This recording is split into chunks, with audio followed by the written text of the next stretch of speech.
I should have known the moment my mother's smile didn't reach her eyes. The restaurant was too expensive for a casual family dinner. White tablecloths, crystal chandeliers throwing fractured light across faces I'd known my entire life. Faces that suddenly looked like strangers. My father sat at the head of the table, fingers drumming against the stem of his wine glass. My sister, Vanessa, wouldn't meet my gaze. "So," my mother said, her voice carrying that particular edge I'd learned to fear as a child. "We need to discuss your situation." My situation. As if my entire life could be reduced to 2 words dripping with disappointment. "I told you I'm handling it," I said, keeping my voice steady even as my pulse kicked against my throat. "The business loan fell through, but I have other options." "The business is a fantasy, Alara." My father's words landed like stones. "You're 32 years old. It's time to be realistic." Realistic. Translation. Give up, settle down, stop embarrassing them with my ambitions. "We've found someone for you," Vanessa interjected, finally looking at me with something that might have been pity, or relief that she wasn't the disappointment tonight. "Marcus Hale. He's a lawyer, stable income, interested in—" "You set me up?" The words came out sharper than I intended, but I was past caring. "Without even asking me?" "Don't be dramatic," my mother said, reaching for her wine. "We're trying to help you. This boutique idea of yours, importing Italian leather, handmade goods, it's charming, Alara, but it's not a real career, and you're not getting any younger." The restaurant blurred at the edges. I could feel other diners glancing our way, could feel the weight of my family's judgment pressing down like hands around my throat. "I didn't ask for your help." My voice came out quieter than I wanted. "I just needed time." "Time we've given you," my father said. "Repeatedly. This isn't a negotiation anymore. Either you accept our terms, drop this business fantasy, meet with Marcus, start acting like part of this family, or—" He didn't finish. He didn't have to. The silence stretched, terrible and absolute. "Or what?" I heard myself ask. My mother set down her glass with a soft clink. "Or you're on your own." The words should have hurt more. Maybe they would, later, when shock wore off and reality set in. But in that moment, all I felt was a strange, distant numbness. "Fine," I said, standing. My legs felt disconnected from my body. "Then I'm on my own." I didn't wait for a response. Didn't look back as I walked away from the table, from the dinner they'd orchestrated like an execution. My heels clicked against marble, too loud in the sudden quiet. I could feel eyes on me. The other diners, the staff, the ghost of the girl I used to be who would have apologized, who would have stayed. The cold air outside hit me like a slap. November in the city, cruel and sharp and unforgiving. I'd left my coat inside. Didn't matter. I couldn't go back. Not now. Not ever. I walked blindly, 1 block, 2, my breath fogging in the air. My phone buzzed. My mother, probably, or Vanessa, sent to smooth things over, to remind me what I was throwing away.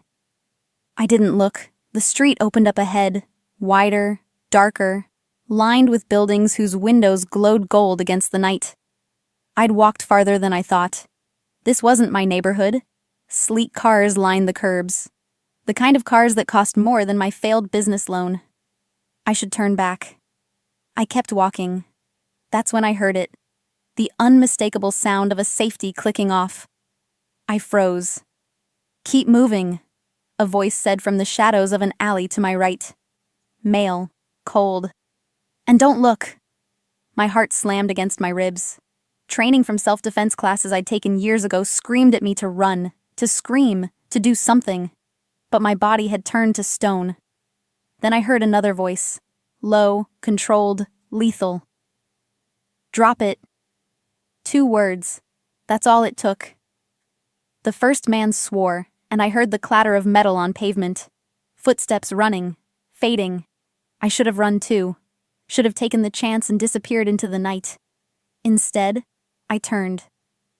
He stood at the mouth of the alley, hands in the pockets of a black coat that probably cost more than my rent. Tall, over 6 feet, with dark hair pushed back from a face that belonged in a Renaissance painting. Sharp jaw, straight nose. Eyes so dark they looked black in the dim light. Eyes that were fixed entirely on me.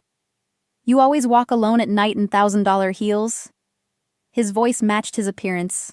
Smooth, controlled, dangerous. I glanced down at my shoes. Not $1,000, but close enough that I didn't correct him. Bad night, I said, and was surprised my voice worked at all. Something shifted in his expression. Not quite a smile. I can see that. He moved closer, and I noticed the way he walked, like someone who'd never been afraid of anything in his life. A man who owned the ground beneath his feet and the air around him. A car pulled up to the curb. Black, pristine, windows tinted dark enough to be illegal. The back door opened. Get in, he said. I don't think so. Self-preservation finally kicked in, late but present. That man who ran? He tilted his head toward the alley. He'll come back, with friends. This isn't your neighborhood and you look like you don't belong here. I'm fine. You're shaking. I was. I hadn't noticed until he said it. He moved closer, close enough that I could smell his cologne, something dark and expensive that made my head spin. Or maybe that was fear, or shock, or the fact that my entire life had imploded an hour ago and I was standing on a street corner arguing with a stranger who'd just saved me from God knew what. Last chance, he said softly. Get in the car, or take your chances out here. I should have walked away, should have called a cab, gone home, locked my doors and pretended this night never happened. Instead, I got in the car. He slid in beside me, close enough that I could feel the heat radiating off him, and the door closed with a heavy, final sound. The driver pulled away from the curb without asking for a destination. Where are we going? My voice came out steadier than I felt. He turned to look at me fully for the first time, and something in those dark eyes made my breath catch. That, he said quietly, depends entirely on what you're running from. The car smelled like leather and danger. I pressed myself against the door, creating as much distance as physics would allow between us. The city slid past the tinted windows, blurred lights and shadows that felt like they belonged to someone else's life now. I'm not running from anything, I said, even though we both knew it was a lie. He didn't respond immediately, just watched me with those unsettling dark eyes, like he could read every thought I'd ever had written across my skin. Your dress is Valentino, he said finally. Last season, but still 1,500 minimum. Your shoes are Louboutin, scuffed at the heel, which means you've had them a while. You're wearing your grandmother's pearls. He paused. The clasp is vintage, worth more than everything else you're wearing combined, but you don't sell them because they mean something. My hand flew to my throat, fingers closing around the pearls instinctively. How could you possibly? Your mascara is smudged, he continued, voice still that same controlled quiet. You've been crying, but not for long. Maybe an hour. Your family just cut you off at dinner. He leaned back, apparently satisfied with his assessment. Am I close? The air left my lungs. Who the hell are you? Someone who recognizes desperation. Something flickered in his expression. Not quite sympathy, but not cruelty either. And someone who knows what it looks like when a woman's world falls apart. The car turned down a street I didn't recognize. Narrower. Darker. The buildings here were older. Elegant in a way that spoke of old money and older secrets. Stop the car, I said. No. I said stop the... You got in willingly, Alara. My name in his mouth felt like an invasion. You can leave when we arrive. How do you know my name? Panic climbed my spine, sharp and cold. He pulled his phone from his pocket, tapped the screen twice, and turned it toward me. It was a photo from the restaurant. Me, standing at the table, face pale and shocked. My family still seated, my mother's expression carved from ice. The timestamp read 43 minutes ago.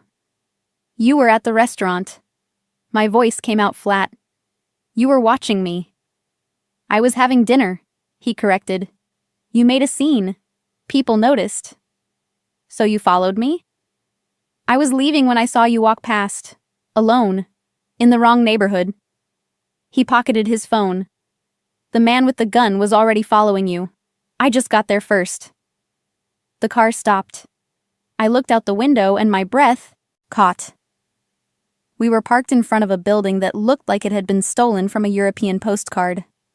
All dark stone and wrought iron, with warm light spilling from windows 4 stories up. Where are we?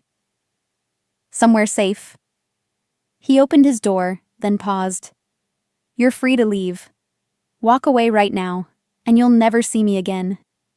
But if you do? He met my eyes. You'll spend the rest of the night wondering if that man finds you. If your family's right about you. If you're strong enough to survive what comes next. He got out. I should have stayed in the car. Should have told the driver to take me home. Instead, I followed him. The lobby was all dark wood and soft lighting, the kind of place where silence felt expensive. An elevator waited, doors already open. He stepped inside and I followed, my heels clicking against marble that probably cost more than my entire failed business plan. Top floor, he said to no one. The elevator rose smoothly, and I watched the numbers climb. 3rd floor, 4th, 5th. You still haven't told me your name, I said. No, he agreed. I haven't. The doors opened directly into an apartment. Not a hallway, not a landing, just straight into a space that made my breath catch. Floor-to-ceiling windows overlooked the city, a glittering sprawl of lights that looked almost peaceful from this height. Dark furniture, expensive art, everything precise and controlled, like him. He shrugged out of his coat and draped it over a chair, then moved to a bar cart near the windows. Whiskey? I don't drink with strangers who stalk me. I didn't stalk you. I saved you. He poured 2 glasses anyway. There's a difference. Is there? He crossed to me, holding out one of the glasses. Up close in the light, I could see details I'd missed before. A thin scar along his jawline, the way his shirt fit perfectly, like it had been made for him. The complete absence of fear in his eyes. This was a man who'd never been told no, never been denied anything he wanted. And right now, he was looking at me like I was something he wanted very much. I took the glass. Our fingers brushed and electricity shot up my arm. Your family's right, you know, he said, moving to the windows. The boutique won't work. Not the way you're planning it. Anger flared, hot and welcome after hours of numbness. You don't know anything about my business. I know you need $50,000 to cover your initial inventory order from suppliers in Florence and Milan. I know your bank rejected your loan application because you don't have collateral. I know you've been applying to smaller investors, but no one wants to take a chance on a 32-year-old woman with no business experience trying to break into a saturated market. He turned to face me, and the city lights behind him made him look like something carved from shadow. I also know you're too proud to ask your family for help, too stubborn to give up, and too smart not to realize you're out of options. My hands were shaking. What do you want from me? Nothing yet. He took a sip of his whiskey. But I'm going to make you an offer, Alara. And before I do, I need you to understand something very clearly. He set down his glass and moved closer, each step deliberate. I'm not a good man, he said quietly. I'm not going to save you from your problems or sweep you off your feet. But I can give you what you need. The money, the connections, the chance to prove everyone wrong. He stopped inches away, close enough that I could feel the heat of him. The question is, what are you willing to risk to get it? My heart hammered against my ribs. Why would you help me? His eyes dropped to my mouth, then back up. Because, Ilara, he said, voice low and dangerous.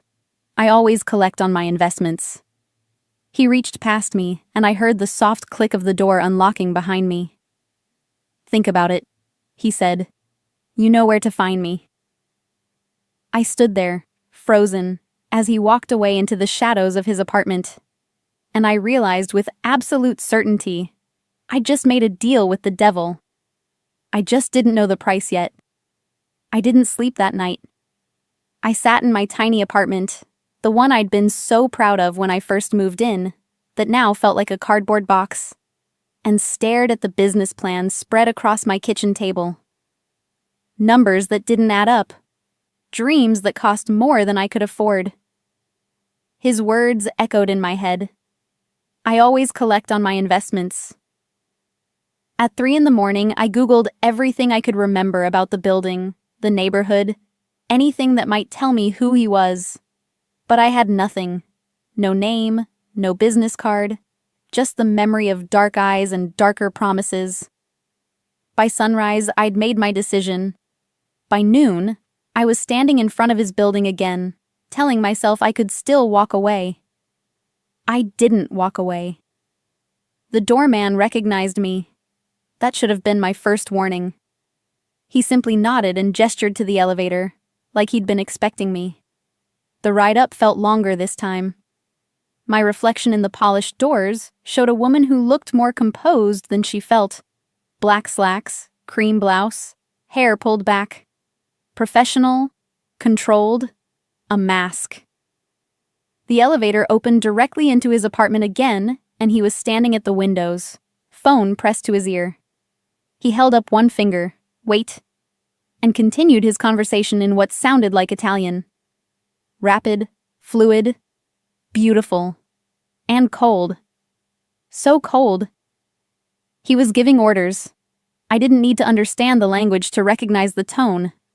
Absolute authority. No room for negotiation. He ended the call and turned to face me. You came back. He didn't sound surprised. I have questions. Of course you do. He moved to the bar cart, poured coffee from a French press that hadn't been there last night. Ask. Who are you? Dante Moretti. He said it like I should recognize the name. When I didn't react, something flickered in his expression. You really don't know, should I? He handed me a cup of coffee. Black, no sugar, exactly how I took it. Another thing he shouldn't know about me. Most people in this city know my name, he said. Most people are smart enough to be afraid of it. Is that supposed to scare me? It should. He leaned against the counter, studying me. But I don't think you scare easily, Ilara. I think you're terrified right now, but you're here anyway. That's either very brave or very stupid. Maybe both. His mouth curved, not quite a smile, but close. Probably both. I set down the coffee, untouched. What do you want from me? Really? I told you. I want to invest in your business. No one invests $50,000 in a stranger they met on the street. Not without wanting something in return. True. He moved closer, and I fought the urge to step back. I want you to work for me. Doing what? What you're good at. Importing luxury goods, building relationships with suppliers, creating something beautiful. He paused. But you'll do it under my name, my connections, my protection. Protection. The word hung in the air like a threat. And in return? In return, you get everything you need to launch your boutique. $50,000 for inventory. Another $20,000 for rent, permits, operating costs. Access to my network. Suppliers who won't give you the time of day right now will return your calls. Clients who can actually afford what you're selling. It was too much, too easy.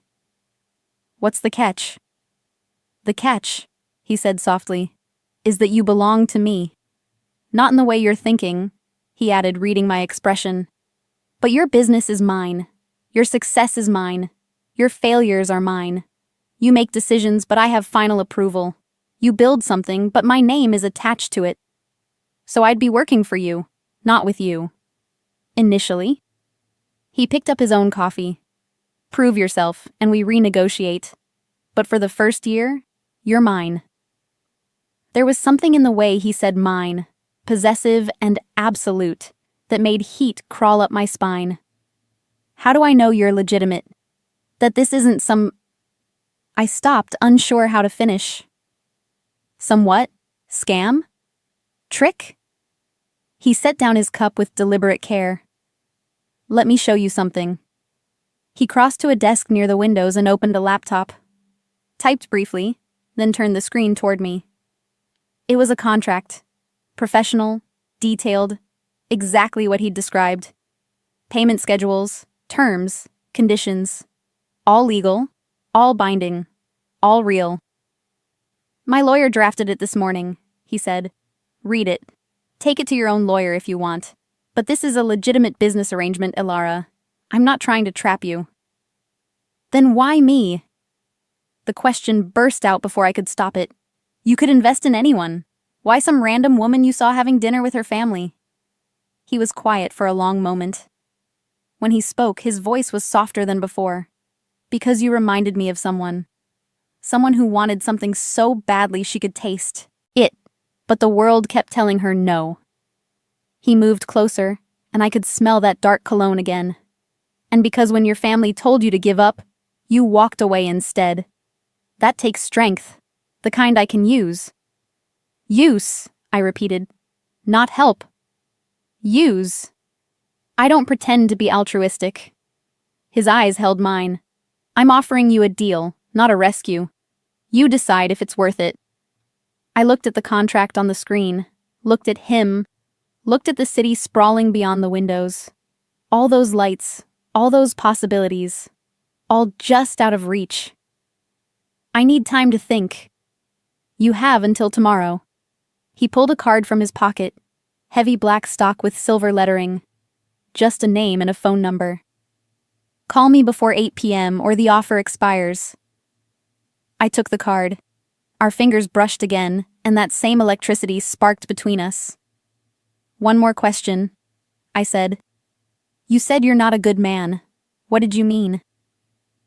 Something dangerous flickered in his eyes.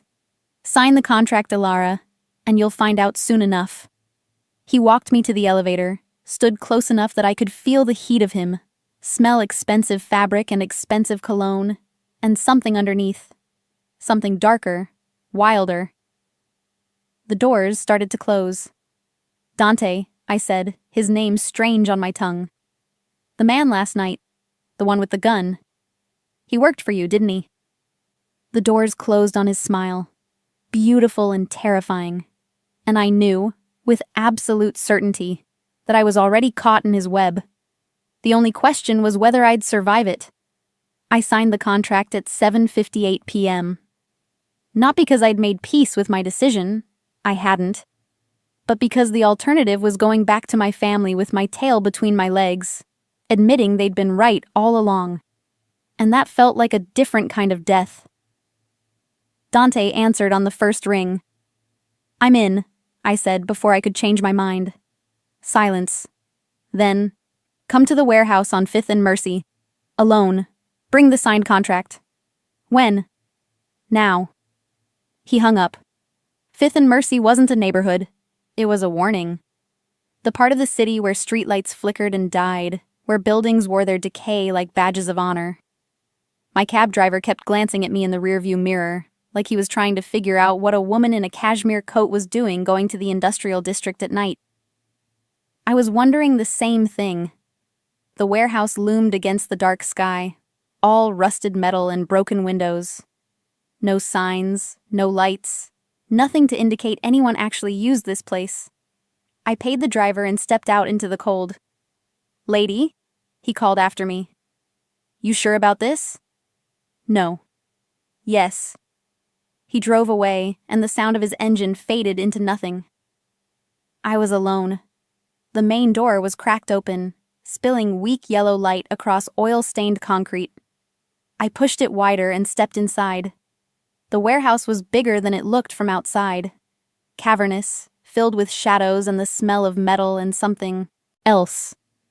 Something copper and wrong. "Hello?" my voice echoed. "Back here." Dante's voice, coming from deeper in the building. I followed it, my heels clicking too loud against concrete, past stacks of wooden crates and machinery that looked like it hadn't been used in decades. The light grew brighter, and I turned a corner into a space that had been cleared. An open area with a table, chairs, portable lights on stands, and Dante, standing over a man tied to a chair.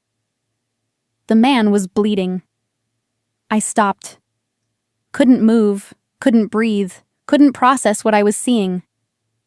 Dante looked up, and his expression didn't change. Like this was normal. Like there wasn't a man bleeding from his mouth 3 feet away. "You're early," he said calmly. "What?" My voice cracked. "What is this?" "Business." He pulled a handkerchief from his pocket and wiped blood from his knuckles with the same care someone might use to clean a wine glass. "Did you bring the contract?" I was still staring at the man in the chair. He looked up at me, eyes pleading, and I saw he was young, maybe 25, with dark hair matted with sweat and fear rolling off him in waves. "Dante." I forced his name out. "What did you do to him?" "What he deserved." Dante tossed the handkerchief aside and moved toward me. "He stole from me. $50,000, coincidentally. The same amount I'm investing in you." The numbers clicked together in my head, and nausea rolled through my stomach. "You want me to see this?" I whispered. "This is a test." "No." He stopped in front of me. "This is clarity. You wanted to know what kind of man I am. Now you know." Behind him, the man in the chair was crying. Silent tears tracking through the blood on his face. "Let him go," I said. "No." "Dante. He made a choice, Alara. He knew the consequences." His voice was still that same terrifying calm. "Everyone who works for me knows the consequences." "I don't work for you yet." "Don't you?" He tilted his head. "You signed the contract. You came here. You knew what I was the moment I told you my name. You just didn't want to believe it." He was right. I had known. On some level, I'd known from the beginning that Dante Moretti wasn't a legitimate businessman, that his money came from places I didn't want to examine too closely. I'd just chosen not to look. "Give me the contract," he said softly. My hands were shaking as I pulled the folded papers from my bag. He took them, scanned the signature page, and nodded. "Good." He pulled a pen from his jacket and signed his own name with a flourish. "Now we're bound. Legally and otherwise." "Otherwise?" He moved closer, and I could smell blood underneath his cologne now. "You came here knowing what you'd find. Maybe not this exactly, but something like it. And you came anyway, because you want what I'm offering more than you want to stay clean." "That's not true." "Isn't it?" He reached out and tucked a strand of hair behind my ear, a gesture so gentle it made everything else worse. "You're not innocent anymore, Alara. The moment you signed that paper, the moment you walked into this warehouse, you became part of my world. I'm not like you." But my voice shook. "Not yet." His thumb brushed my cheek. "But you will be, or you'll break. Either way, you're mine now." Behind us, the man in the chair made a sound, desperate, broken. I pulled away from Dante. "What are you going to do to him?" "That depends." He turned back to the man, casual as discussing the weather. "Marco here is going to tell me where he hid my money. Then he's going to disappear for a while. Learn his lesson. And if he doesn't tell you?" Dante's smile was a beautiful, terrible thing. Everyone tells me eventually. He moved back to Marco, and I should have left. Should have run from that warehouse and never looked back, contract or no contract. Instead, I stayed. Watched as Dante crouched in front of the terrified man. Watched as he spoke too quietly for me to hear. Watched as Marco sobbed and nodded and gave him what he wanted. Watched as two men I hadn't even noticed, standing in the shadows like ghosts, came forward and untied Marco. Dragged him toward a side door. "He'll live," Dante said, reading my face. "I'm not a monster, Ilara. Just someone who keeps his accounts balanced." He held out his hand. In it was a check for $70,000. "Your investment, as promised." I stared at it, at the blood still drying on his knuckles, at the contract he'd tucked into his jacket pocket, at the choice I'd already made. I took the check. "Good girl," he murmured, and the approval in his voice made something twist in my chest. He walked me out, his hand on the small of my back, possessive, protective. A car was waiting, not the one from before, but just as expensive. "Tomorrow," he said, "you start looking at properties for your boutique. I'll send you addresses. Choose one by Friday." "That's 3 days." "Then you'd better work fast." He opened the car door. "Welcome to my world, Ilara." I got in, and through the window I watched him walk back into that warehouse. Back to the blood and shadows and violence he'd just made me complicit in. The driver pulled away, and I looked down at the check in my hands. My dreams, bought with someone else's fear. And I didn't tear it up. God help me, I didn't tear it up. The boutique space was perfect. Exposed brick, high ceilings, natural light pouring through massive windows that faced the street. I could already see it. Leather goods displayed on minimalist shelves, Italian scarves draped like art, the smell of expensive things and new beginnings. I could also see Marco's face, the blood, Dante's calm eyes as he wiped his knuckles clean. "What do you think?" I turned. Dante stood in the doorway, hands in the pockets of his charcoal suit. He'd arrived without warning, the way he always seemed to, like he existed in the spaces between seconds. "It's beautiful," I admitted. But, nothing. It's perfect." I turned back to the windows. "I'll take it." I heard him move closer, felt the shift in air that announced his presence. He stopped beside me, close enough that our shoulders almost touched. "You haven't looked at me since the warehouse," he said quietly. "I've been busy." Liar. I closed my eyes. "What do you want me to say, Dante? That I'm fine with what I saw? That watching you terrorize someone doesn't keep me up at night?" "No." His hand caught my chin, gentle but firm, turning my face toward his. "I want you to say you understand why it was necessary. It wasn't necessary. It was cruel. It was justice." His thumb brushed my jaw. "Marco stole from me. Not money, loyalty, trust. In my world, that's unforgivable. Your world is barbaric.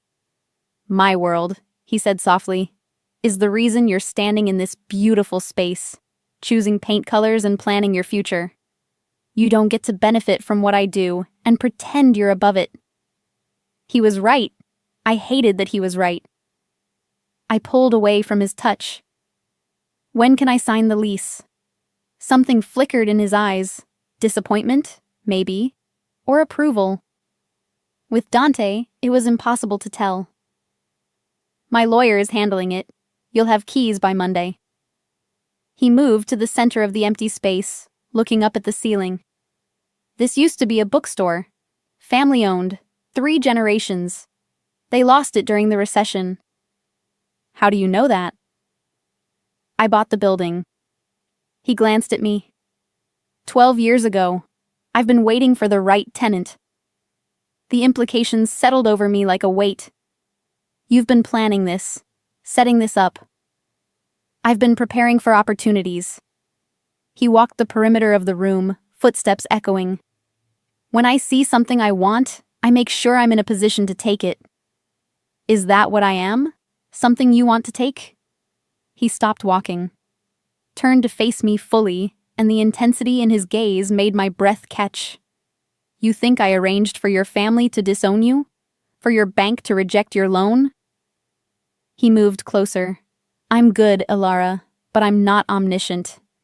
You created this situation yourself, by being too proud, too stubborn, too determined to do things your way.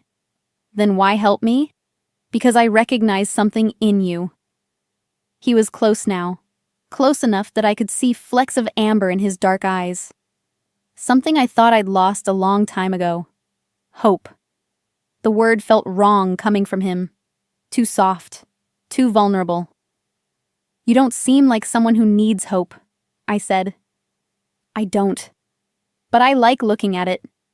His hand came up, fingers threading through my hair in a gesture that felt both tender and possessive.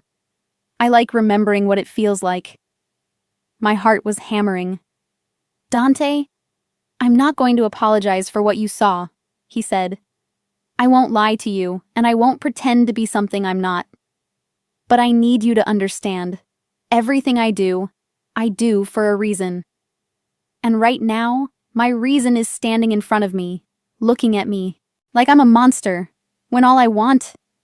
He stopped, closed his eyes briefly, like he was fighting something. What? I whispered. What do you want? When he opened his eyes again, something in them had shifted, darker, hungrier. To kiss you, he said simply. I want to kiss you until you stop looking at me like that. Until you see what I see when I look at you. And what do you see? Someone strong enough to survive my world. Someone brave enough to walk into it with her eyes open. His other hand cupped my face. Someone who makes me want to be the man I was before everything turned to blood and money. I should have stepped back. Should have reminded him this was business, that we had a contract, that I wasn't some prize he could collect. Instead, I stayed perfectly still as he leaned in. His lips brushed mine, soft, questioning, nothing like I'd expected. Not demanding or rough, but careful. Like I was something precious he was afraid of breaking. I kissed him back. It was a mistake. I knew it was a mistake even as I did it, even as my hands came up to his chest, feeling his heart beat fast beneath expensive fabric. Even as he deepened the kiss, one hand sliding to the small of my back, pulling me closer. He tasted like coffee and danger and something else, something that felt dangerously like home. When we broke apart, we were both breathing hard. This complicates things, I managed. Everything about you complicates things. His forehead rested against mine, but I'm starting to think that's the point. A phone rang, his. He pulled it out, glanced at the screen, and his entire demeanor changed. The soft man who'd just kissed me disappeared, replaced by the cold businessman I'd seen in the warehouse. I have to go. He stepped back, already distant. Choose your paint colors. Start ordering inventory. I'll have my assistant send you supplier contacts tomorrow. Dante. And Ilara? He paused at the door. Lock your doors tonight. Don't answer if you don't recognize the number. And if anyone asks about me, you don't know anything. Fear spiked through me. Why? What's happening? Nothing you need to worry about yet. But his expression said otherwise. Just trust me. He was gone before I could respond. I stood in the empty boutique, my lips still tingling from his kiss, and realized I'd just crossed another line I couldn't uncross. My phone buzzed. A text from an unknown number. He's lying to you. The warehouse was a test. You failed. Get out while you still can. I stared at the message, ice flooding my veins. Then I looked up at the building across the street, at the window where a shadow moved, then disappeared. Someone was watching me, and they knew exactly what I'd done. I didn't call Dante. I should have. That would have been the smart thing. Tell him about the text, about the shadow in the window, about the feeling of invisible eyes tracking my every move. Instead, I went home and triple-checked my locks. The text haunted me. He's lying to you. About what? The warehouse? The contract? The kiss that still burned on my lips 3 hours later? At 2 a.m., another message arrived. Ask him about Sofia Castellano. Ask him what he did to the last woman he invested in. My hands shook as I typed the name into my search engine. The results made my blood run cold. Sofia Castellano had been 28 when she disappeared. Beautiful, ambitious, running a high-end art gallery in the same neighborhood where my boutique would be. The articles were from 6 years ago, brief mentions in local crime sections, then nothing. No body found, no arrests made. Case went cold, and in every photo of her gallery's opening, standing in the background, was a younger Dante Moretti. I slammed my laptop shut, but the images were burned into my brain. Sofia's smile, Dante's hand on her shoulder. The way they looked at each other, familiar, intimate, the same way he'd looked at me today. My phone rang. Dante. I stared at it, watching it vibrate against my coffee table, Sofia's face still fresh in my mind. I answered. You're awake. His voice was rough, tired. Good. I need you to listen very carefully. Dante, who's Sofia Castellano? Silence. Long enough that I thought the call had dropped. Where did you hear that name? His voice had gone deadly quiet. Someone sent me a text, told me to ask you about her. Show me. It wasn't a request. Forward it to me. Now. Not until you tell me who she was. Alara. Was she like me? My voice cracked. Did you make her the same promises? Give her money and... Sofia was nothing like you. He cut me off, and there was something raw in his voice now. Something that sounded like pain. And she's dead because I wasn't careful enough. The words landed like stones. You killed her. No. A pause.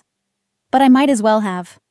I heard movement on his end, footsteps, a door closing. When he spoke again, his voice was closer, more intimate. I'm coming to you. Don't open the door for anyone else. Don't respond to any more messages. And Alara? A pause. I'm sorry. He hung up.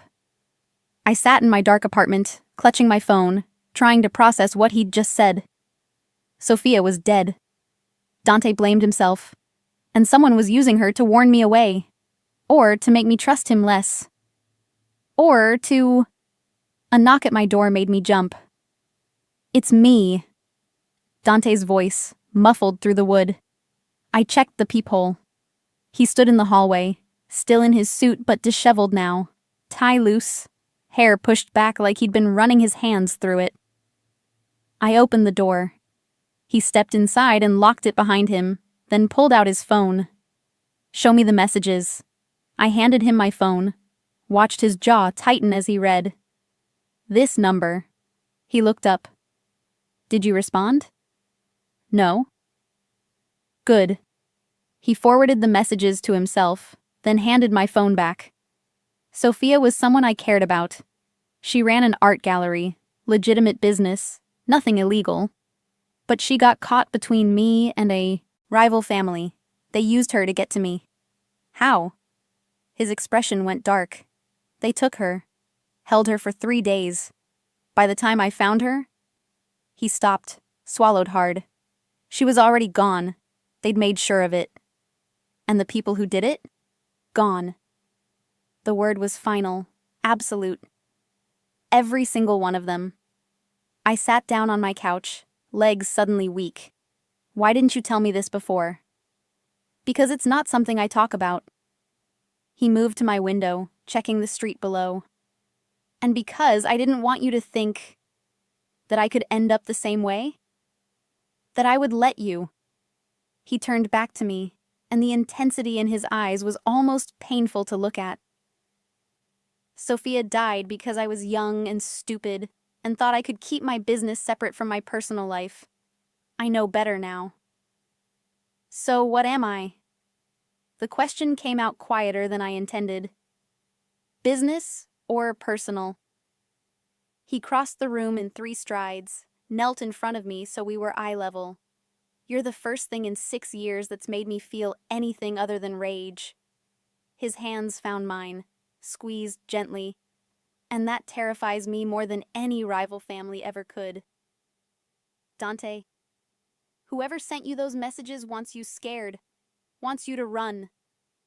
His thumb traced circles on my palm. They know that pushing you away is the fastest way to hurt me, which means they've been watching, which means you're already in danger. Fear spiked through me. What do I do? You let me protect you. He stood, pulling me up with him. Pack a bag. You're staying somewhere safe until I figure out who's threatening you. I'm not leaving my home. Ilara. He cupped my face, forcing me to look at him. Sophia said the same thing. She thought she was safe, thought I was being paranoid, and I let her convince me because I didn't want her to think I was controlling her. His voice cracked on the last word. I won't make that mistake again. I wanted to argue, wanted to insist I could take care of myself, that I wasn't some damsel who needed rescuing. But I'd seen the warehouse, seen what Dante was capable of, seen the casual violence of his world, and if someone wanted to hurt me to get to him, I wouldn't stand a chance. Where? I asked. Relief flooded his features. Somewhere no one knows about. Somewhere even my own men can't find. He helped me pack, efficient, careful, checking every window and shadow. 20 minutes later, we were in his car, driving through empty streets toward the outskirts of the city. The kiss earlier, I said into the darkness. Was that real? Or was that part of the investment too? He glanced at me, and something vulnerable flickered across his face. That was the most real thing I've done in 6 years. We drove in silence after that, the city falling away behind us. And I realized with startling clarity that I wasn't just afraid of whoever was threatening me. I was afraid of how much I wanted to believe him. How much I wanted this, all of this, to be real. Even if it killed me the same way it had killed Sophia. The car turned down a dark road, and Dante's hand found mine in the darkness. I won't let anything happen to you, he said softly. I squeezed his hand back and prayed he was telling the truth. The safe house wasn't what I expected. No fortress, no armed guards, just a small cottage tucked into woods so dense I couldn't see the road anymore. Warm light glowed from windows, smoke curled from a stone chimney, and for a moment, it looked like something from a fairy tale. Until I remembered fairy tales were usually warnings. Dante killed the engine but didn't move. His hands gripped the steering wheel, knuckles white. I haven't been here in 3 years, he said quietly. Why not? Because this was hers, Sophia's. I bought it for her, somewhere she could paint, get away from the city. He finally looked at me. Somewhere I thought she'd be safe. The weight of that confession settled between us. Dante, if this is too... No. He got out, came around to open my door. It's the safest place I know. And maybe... He paused, helping me out. Maybe it's time to stop running from ghosts. Inside, the cottage was exactly as I'd imagined Sophia would have decorated it. Soft textures, warm colors, art supplies still arranged on a table by the window. A half-finished painting on an easel, a seascape, all blues and grays and longing. She never got to finish it, Dante said, following my gaze. He set my bag down, moved to the fireplace, and began building a fire with practiced ease. I kept meaning to have someone come clear all this out, but I couldn't. I walked to the painting, traced the edge of the canvas. She was talented. She was everything. The words were so soft I almost didn't hear them. And I got her killed. The fire caught, casting dancing shadows across the room. You said someone took her. That's not the same as... I should have seen it coming. He stood, brushed ash from his hands. There were signs, messages, threats. But I thought I could handle it. Thought my reputation would protect her. His laugh was bitter. I was wrong. I moved closer to him, drawn by the rawness in his voice. Who took her? The Volkov family. Russian bratva, trying to expand into my territory. He stared into the flames. They wanted me to back off, let them move their operations into the city. When I refused, they decided to send a message. Sophia.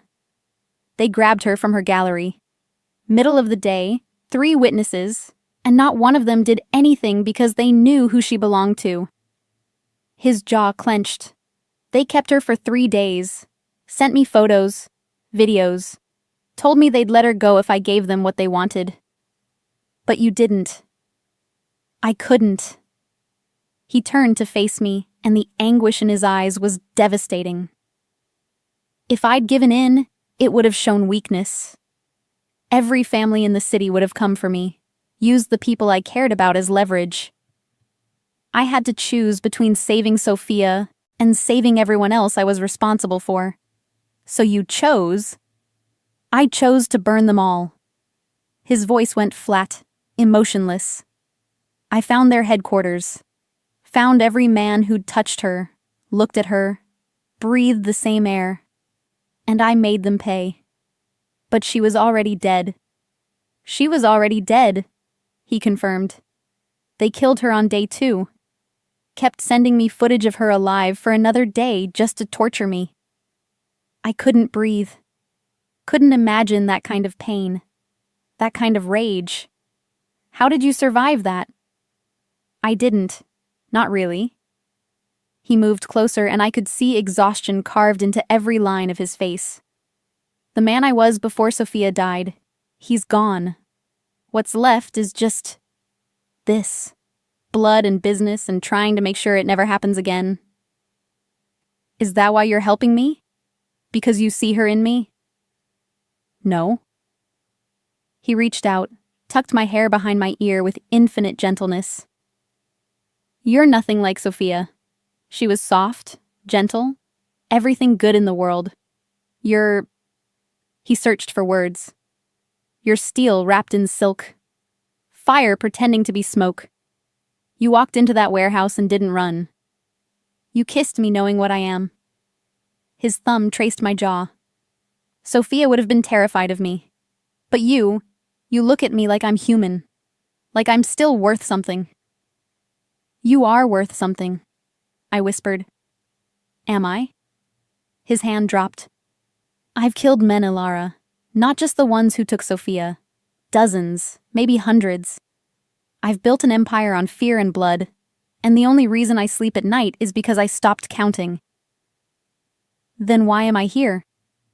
My voice was steady despite my racing heart. If you're such a monster, why protect me? Why any of this? He was quiet for a long moment, firelight playing across his features. Because when I saw you at that restaurant, walking away from everything safe and familiar, I saw someone making the same mistake I did. Someone too proud to ask for help, too stubborn to see the danger. He moved closer, and I thought, maybe this time I can save her. Maybe this time I can do it right. I'm not a redemption arc, Dante. I know. His hands framed my face. But maybe you're a second chance. He kissed me then, desperate, consuming, like he was trying to pour 6 years of grief and loneliness and hope into one moment. I kissed him back just as fiercely, my hands fisting in his shirt, pulling him closer. This was dangerous, reckless, everything I shouldn't want. But God, I wanted it anyway. We broke apart breathing hard, and he rested his forehead against mine. I won't let what happened to Sophia happen to you, he said. Whatever it takes, whoever I have to kill. Dante, glass shattered. The window exploded inward, and I felt Dante tackle me to the ground as gunfire erupted. Bullets tore through the cottage, splintering wood, destroying Sophia's painting, her furniture, her memory. Dante covered my body with his, one hand protecting my head. "Stay down," he growled, then rolled off me and pulled a gun from somewhere I hadn't seen. He fired back through the broken window, 3 shots, precise and deadly. Silence fell. He moved to the window, gun raised, checking. Then his phone was out, rapid-fire Italian into the receiver. "We have to go," he said, pulling me up. "Now." "Who was that?" "Volkov." His face was carved from stone. "They're not all dead after all." He grabbed my bag with one hand, kept his gun in the other, and pulled me toward the back door. "And Alara?" He looked at me, and the darkness in his eyes made my blood run cold. "Now you see what loving me really costs." We ran into the night, and behind us the cottage, Sophia's cottage, her refuge, her memory, began to burn. We didn't stop running until we reached a secondary road where a black SUV was already waiting. Dante pushed me into the back seat, climbed in beside me, and the driver took off before the door fully closed. No questions asked, no explanations needed. That's when I started shaking. "Breathe." Dante's hand was on my back, steady and warm. "Just breathe, Alara." But I couldn't get enough air, couldn't stop seeing the window exploding, couldn't unhear the sound of bullets tearing through wood and memory. I could have died. The words came out broken. We could have. But we didn't. He pulled me against his chest, one hand in my hair, holding me together while I fell apart. "I've got you. I've got you." I pressed my face into his shirt and let myself break. All the fear I'd been holding back since the warehouse, since the texts, since I'd signed that damned contract, it all came flooding out in gasps and tears that I couldn't control. He held me through it. Didn't tell me to calm down, didn't promise everything would be okay. Just held me.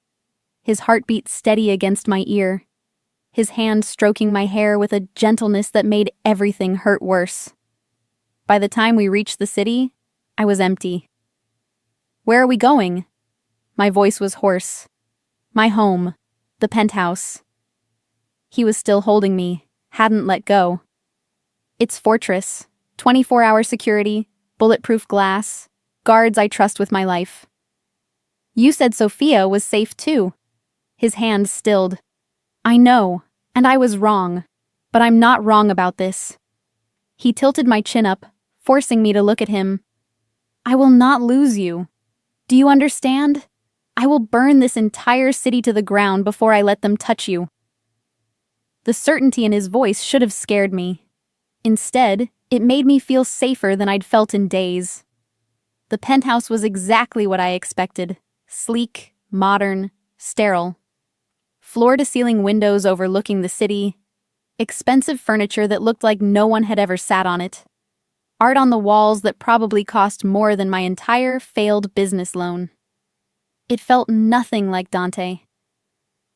"Guest room is down the hall," he said, setting my bag down. "Everything you need should be there. If not, where do you sleep?" He paused, surprised. "Master bedroom. Other side of the apartment." "Show me." Something flickered in his eyes. "Alara, I don't want to be alone tonight." The admission cost me, but I forced it out anyway. "Please." He studied my face for a long moment, then nodded. His bedroom was different from the rest of the apartment. Darker, more lived in. Books stacked on nightstands, a shirt thrown over a chair, the faint smell of his cologne hanging in the air. "Real." "I'll take the couch," he said. "No." I sat on the edge of his bed, suddenly exhausted. "Stay. Just stay." "I don't think that's a good idea." "Why?" "Because you might actually have to be human for a night." I looked up at him. I've seen you beat a man bloody. I've watched you kill people through a window. I've run from gunfire with you. I think we're past pretending this is just business. He was quiet for so long I thought he might refuse. Then he shrugged off his jacket, loosened his tie, and sat beside me.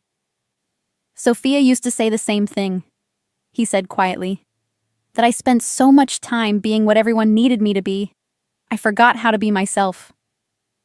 What did you tell her? That myself wasn't worth knowing. He looked at me. She disagreed. So do I. His hand found mine, fingers threading through mine. You don't know what you're saying. You don't know what I've done. Then tell me. I turned to face him fully.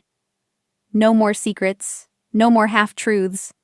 If I'm in this, if I'm risking my life just by being near you, I deserve to know everything. He was quiet for a long moment. Then, I was 17 when I killed my first man. The words hung in the air between us. My father ran the family business, import-export, mostly legal with just enough illegal to keep things interesting. He was good at it, kept everyone happy, all the families in balance. His jaw clenched. Then the Volkovs decided they wanted more. They came to our house, put a gun to my mother's head and told my father to hand over his territories or watch her die. What did he do? He handed them over. Everything. 40 years of building, gone in one night. Dante's voice was hollow.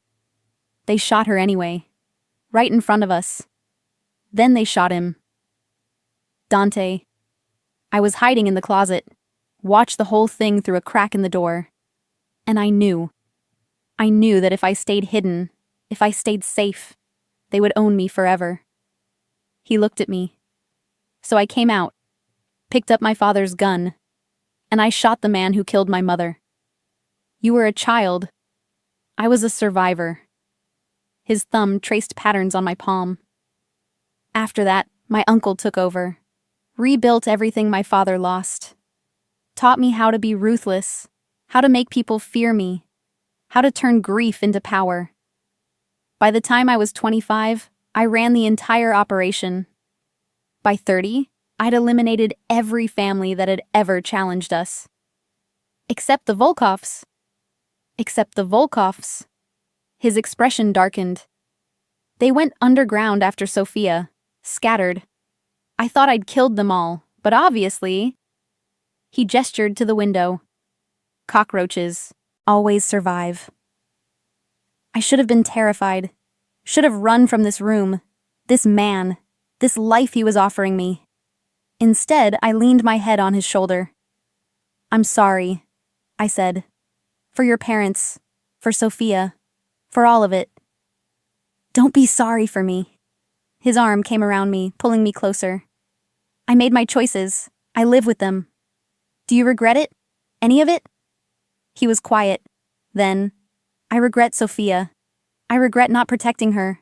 But the rest? He pressed his lips to my hair. No, because it led me here. To you. We sat in silence, the city glittering beyond the windows, danger lurking somewhere in those lights. What happens now? I asked. Now I find out who's helping the Volkovs. Someone told them where that cottage was. Someone close to me. His voice went cold.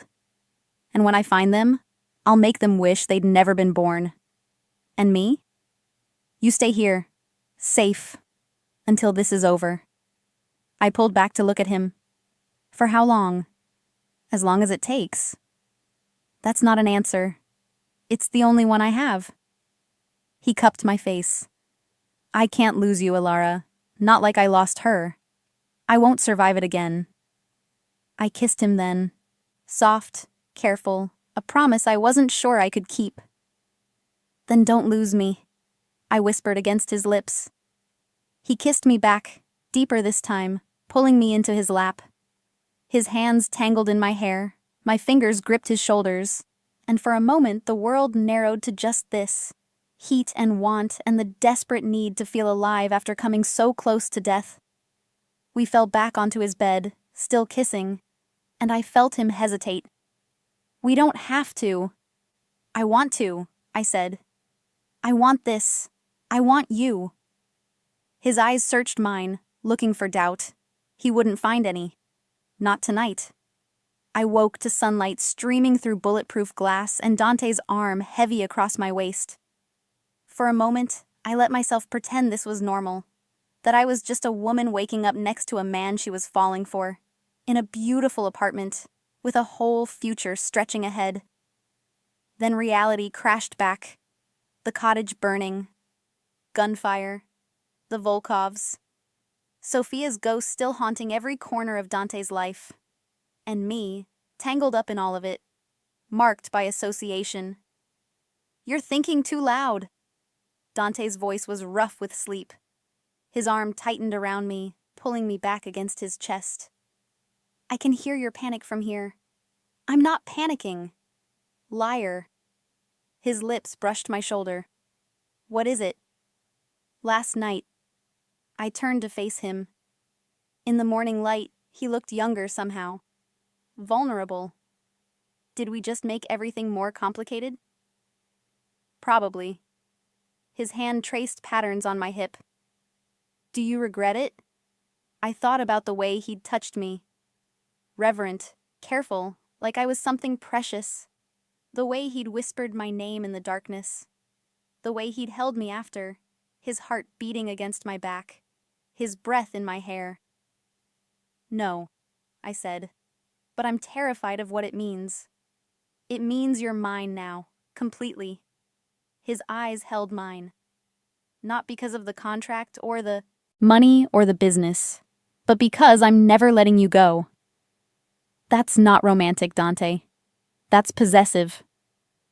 I know. He kissed me, slow and deep. But I stopped pretending to be a good man a long time ago. His phone buzzed, harsh and insistent. He pulled away with a curse, grabbed it from the nightstand. "What?" His voice went cold, all traces of softness gone. "When? How many?" "No, keep him alive. I want to talk to him myself." He hung up, was already getting out of bed. "What happened?" "They found the shooter from last night. He's at the warehouse." Dante was pulling on clothes with military efficiency. "And he's ready to talk." Fear spiked through me. "You're going to—" "Yes." He didn't look at me.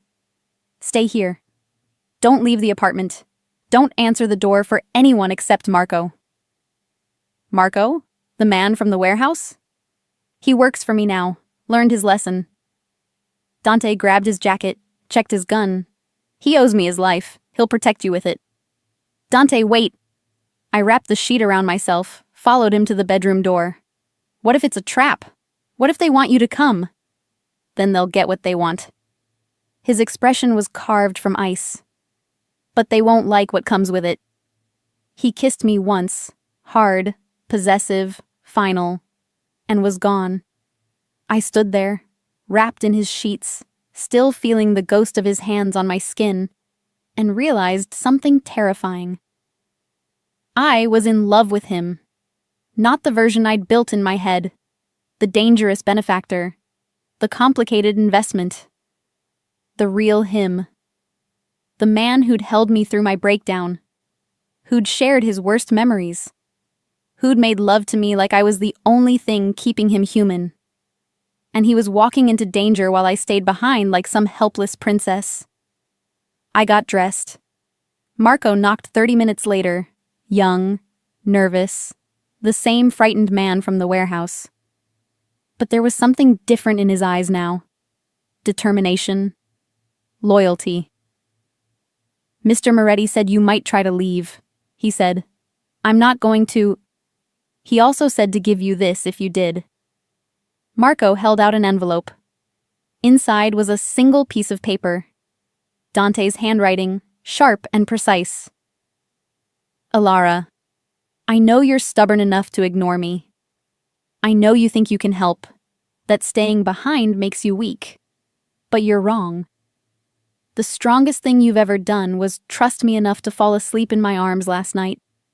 The bravest thing is letting me protect you now. Sophia died because I brought her into my world thinking love was enough. It wasn't. She needed distance, safety, a life separate from mine. I didn't give her that. I'm giving it to you. Stay safe. Build your boutique. Be the woman who walks away from dinner tables and doesn't look back. That's the woman I need you to be. Because if you die, I die with you. And I have too many people who still need me to be a monster. D. My hands shook as I read it again. And again. Miss? Marco's voice was gentle. He really does care about you know. I've worked for him 3 years. Never seen him like this about anyone. Not even Sophia? Sophia was different. She was... Marco searched for words. She was his peace. You're his fire. And right now, he needs that fire alive more than he needs anything. I looked at the door. At Marco. At the city beyond the bulletproof glass. How long until he gets back? If everything goes smoothly? 2 hours. If not... Marco's expression darkened. Could be never. The words hit like bullets. Take me to the boutique, I said suddenly. I need to see it. Need to do something with my hands, or I'll lose my mind. Mr. Moretti said, Mr. Moretti isn't here. I grabbed my bag, Dante's letter clutched in my other hand. And I'm still a free woman, contracted, protected, probably insane, but free. Marco hesitated, then nodded. 30 minutes, then we come straight back. The boutique was perfect in the daylight, exactly as I'd imagined it. I walked through the space, trying to see past the fear, trying to hold on to the dream that had started all of this. Dante had given me this. Whatever else happened, he'd given me this chance. Miss Alara? Marco was by the door, phone to his ear. His face went pale. We need to leave. Now. What's wrong? The shooter at the warehouse. He gave up a name. Marco grabbed my arm, already pulling me toward the door.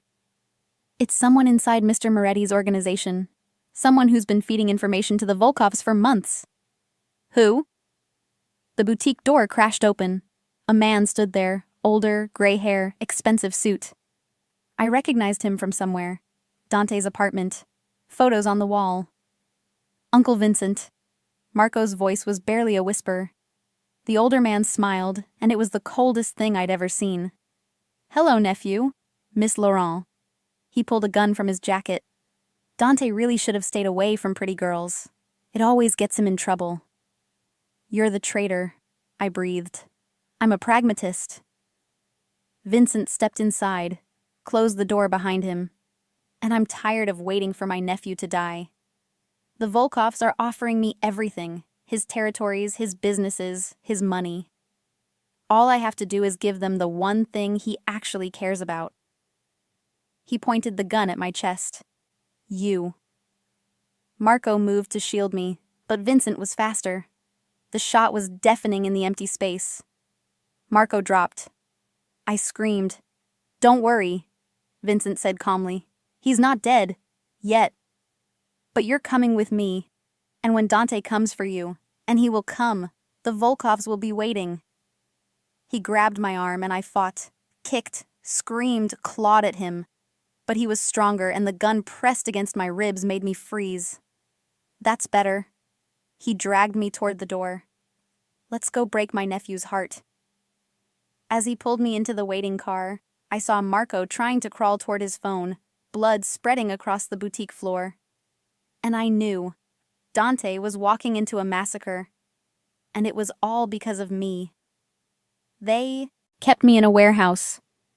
Different from Dante's. This one smelled like rust and decay and old blood. My hands were zip-tied to a chair, and Vincent stood by the window, watching the street like he was waiting for Christmas morning. He'll come, Vincent said, more to himself than me. Family loyalty always was his weakness.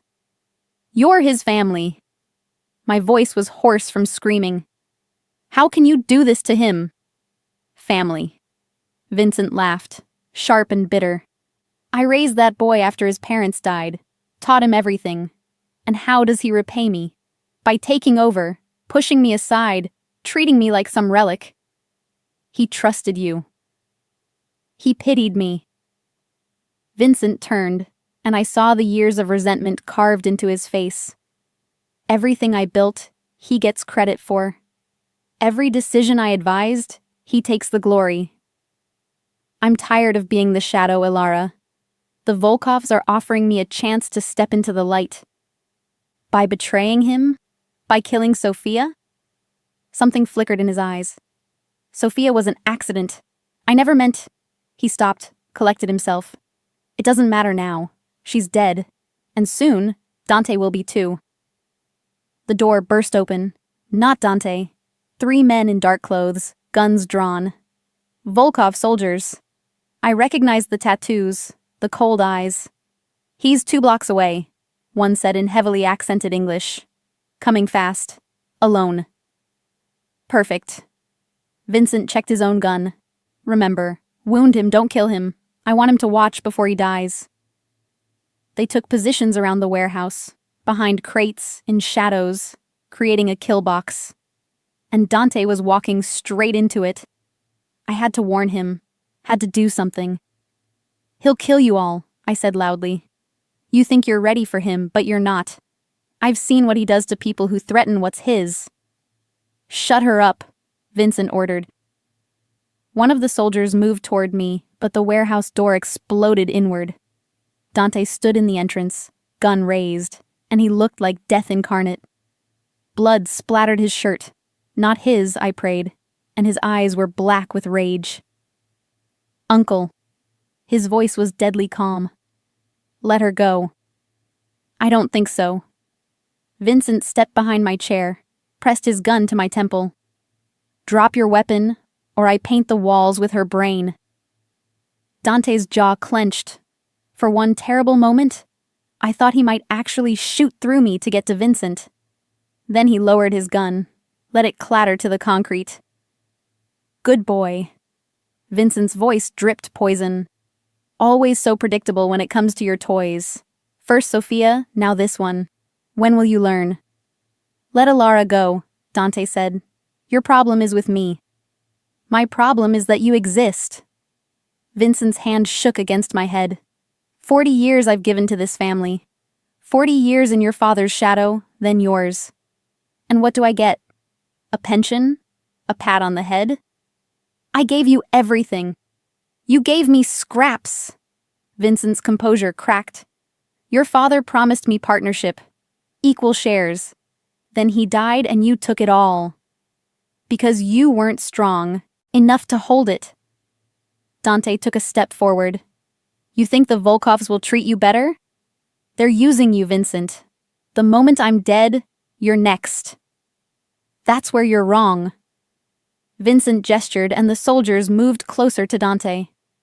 I have leverage. I have plans. I threw myself sideways. The chair crashed to the ground, Vincent's shot going wide. Dante moved like lightning, grabbed the nearest soldier's gun, used him as a shield as bullets erupted. Everything became chaos. Dante moved through them like a force of nature. 3 shots, 3 bodies dropping. Vincent ran for the back door, but Dante was faster. He tackled his uncle to the ground, and I heard the sickening crack of bone. Then silence. Dante stood, breathing hard, Vincent unconscious at his feet. He turned to me, and the relief in his eyes was devastating.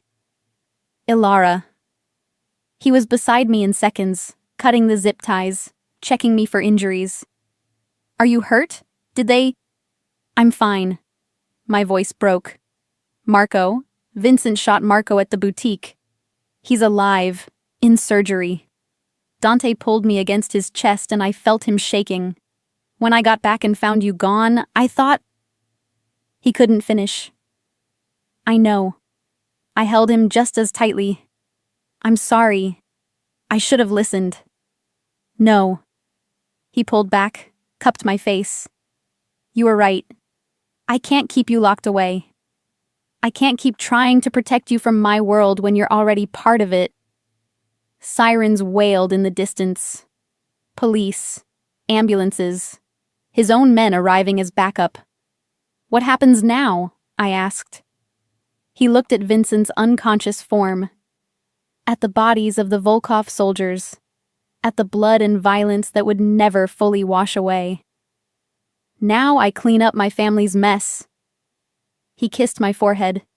And then I do something I should have done weeks ago.